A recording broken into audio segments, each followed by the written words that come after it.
ঠাকুর যখন কলকাতায় মিটিং হয়েছিল, রবি ঠাকুর স্পষ্ট করে বলেছিল মূর্খের দেশে কোনো বিশ্ববিদ্যালয় হতে পারে না।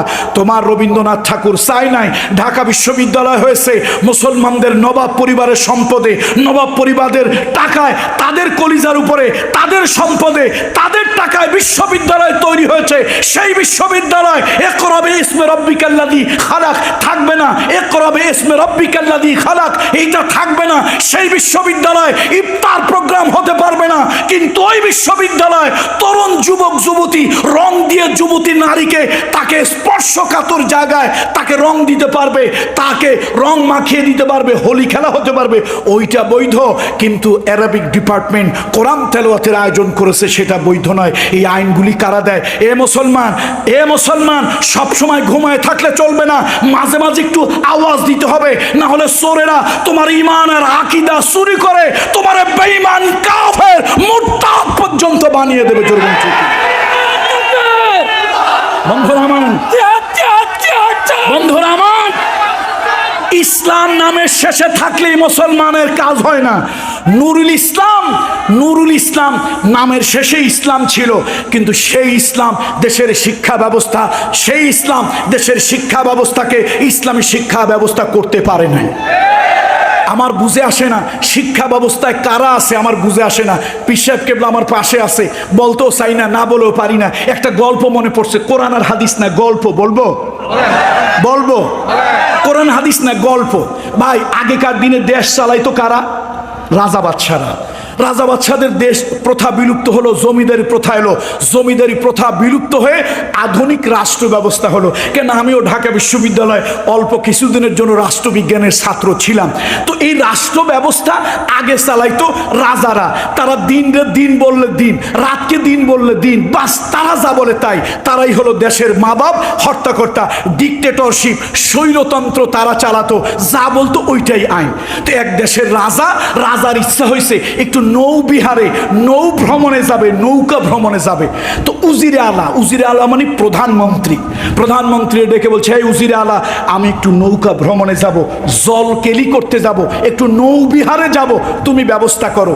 এখন রাজা বাদশাদের ব্যাপার, একটু মেজাজ মর্জির উল্টা হইলেই তো গর্দান যায়। দেখেন না, কারো মূলা চুরিতে হয় ফাঁসি, আর কেউ 7 খুন করার পরও নিজের দল হলে জামাই আদরের হাসি। কারো মূলা চুরিতে হয়, আর কেউ 7 খুন করার পরও নিজের লোক হইলে মুখে থাকে তার জামাই আদরের হাসি। এখন রাজা বাদশাদের ব্যাপার, কারে কি ফাঁসি দেয়, কারে কি করে, তার তো ঠিক নাই।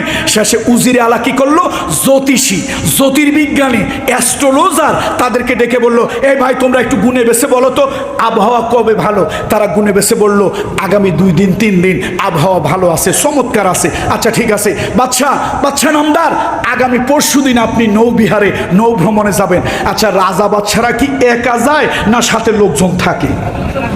ওরে বাবা, চাকর চাকরানি, চাকর নকর, পাইক পেদা, সৈন্য সীমান্ত, আগে পিছে কত কিছু। শেষে তৈরি হলো, সব রেডি। বাদশাহ আগামী পরশুদিন নৌবিহারে নৌ ভ্রমণে যাবেন। বাস, বাদশাহ গেল, নদীর পারে যেই না গিয়েছে একজন রাখাল বাদশাকে জিজ্ঞেস করলো, বাদশা নামদার আপনি যান কই? কয় যে আমি একটু নৌবিহারে যাই। হুজুর, আজকে পানিতে নামবেন না, আজকে নদীতে যাবেন না, আজকে ঝড় বৃষ্টির সম্ভাবনা আছে। বাদশা জিজ্ঞেস করলো, তুমি লেখাপড়া কদ্দূর করছো? কয় না হুজুর, আমি করি নাই। বলে, আমার লোকেরা বলছে আজকে কোনো ঝড় বৃষ্টি নাই, আবহাওয়া মঙ্গলবার, বুধবার, বৃহস্পতিবার আবহাওয়া থাকবে চমৎকার, সুতরাং তারা বলেছে চমৎকার আবহাওয়া, আমার কোনো সমস্যা নাই, আমি যাই। এই বলে বাদশা নৌকায় উঠে গেল, সারাদিন ঘুরলো, আনন্দ ফুর্তি করলো। সন্ধ্যাবেলায় দেখলো আকাশে কালো মেঘের ঘনাঘটা। মাগরিবের পরে শুরু হলো গুড়ি গুড়ি বৃষ্টি। এশার নামাজের আগেই শুরু হয়ে গেল মুষলধারে বৃষ্টি। বাদশা তার লোকজন নিয়ে ভিজলো, কাউয়া ভেজা হয়ে গেল। মেজাজ খুব গরম না ঠান্ডা?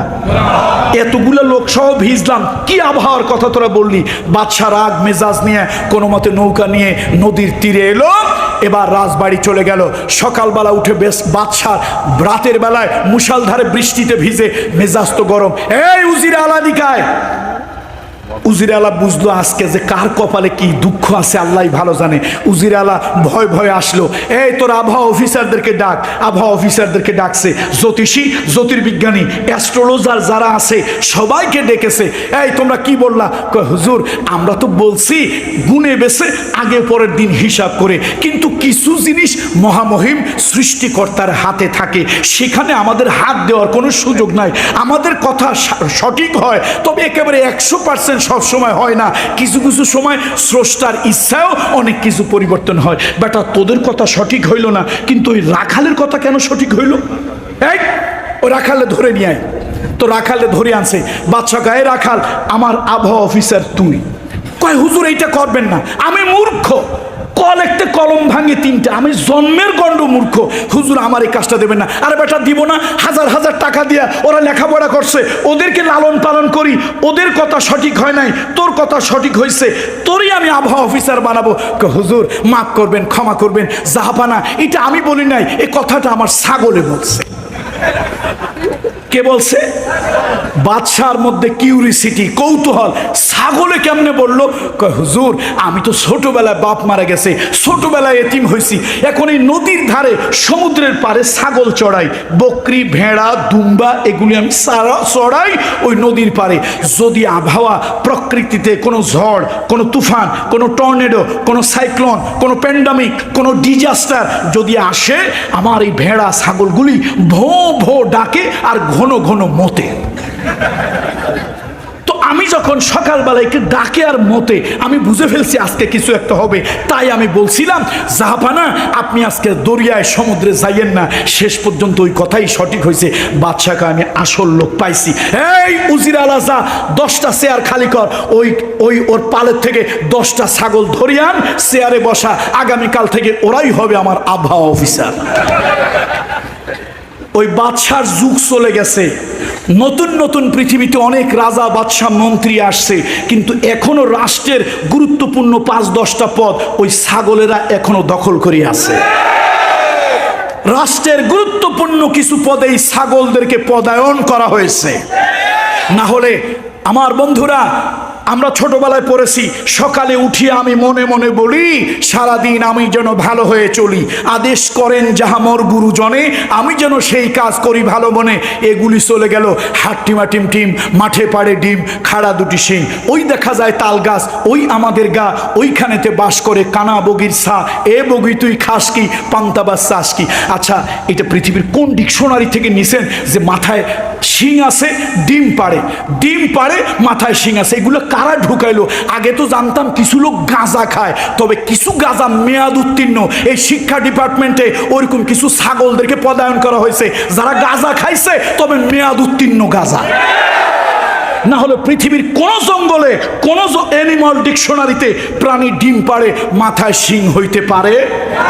শোনেন, আপনারা ঘুমিয়ে থাকার কারণে আমি বলি না আপনাদেরকে লাঠি নিয়ে গাড়ি ভাঙার জন্য বলি না, বোমা মেরে আতঙ্ক সৃষ্টির জন্য বলি না, তবে একটু জেহাদ করিয়েন। মাঝে মাঝে জেহাদ না করলে মানুষরূপী কিছু শয়তান মাঝে মাঝে উল্লাস করে, হাসি তামাশা করে।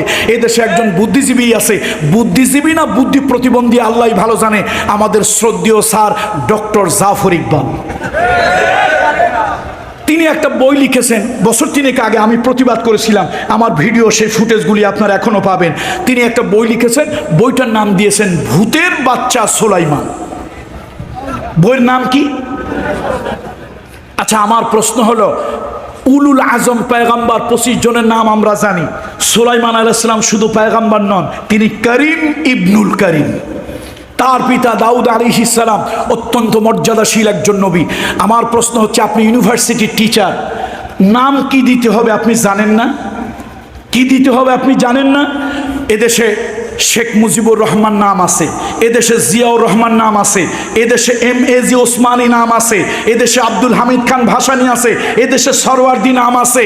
আমরা যখন কোনো খারাপ উদাহরণ দেই, এই নামগুলির ব্যাপারে অত্যন্ত ভয় পাই। আমরা যে দলই করি না কেন, আমার জাতির মহান সন্তানদেরকে, আমার জাতির শ্রেষ্ঠ সন্তানদেরকে আমরা মূল্যায়ন করি।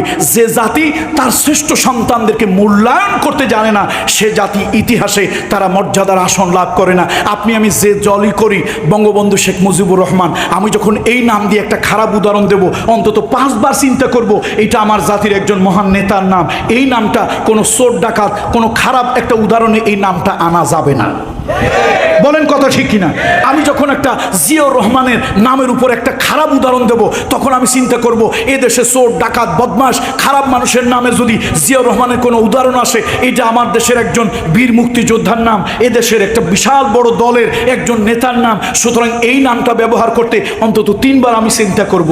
ভাইরা আমার দেশের একটা উদাহরণ দিতে গিয়ে আমি যখন স্পর্শকাতর নামগুলিকে বাদ দেই, জাফর ইকবাল সাহেব আপনি একটা বিশ্ববিদ্যালয়ের টিচার, আপনি সেখানে বই লিখে বইয়ের নাম দিলেন উলুল আজম, একজন পেগম্বরের নামে নামকরণ করলেন ভূতের বাচ্চা সুলাইমান। আপনি কি দুনিয়ায় নাম খুঁজে পাইছিলেন না? আর আপনি যদি নাম খুঁজে না পাইতেন আমার কাছে বলতেন পীরজাদা কামরুল ইসলাম সাঈদ আমি একটা বই লিখেছি বইয়ের নাম খুঁজে পাচ্ছি না, অ্যাপ্রিপিয়েট একটা নাম চাই, কি নাম দেব?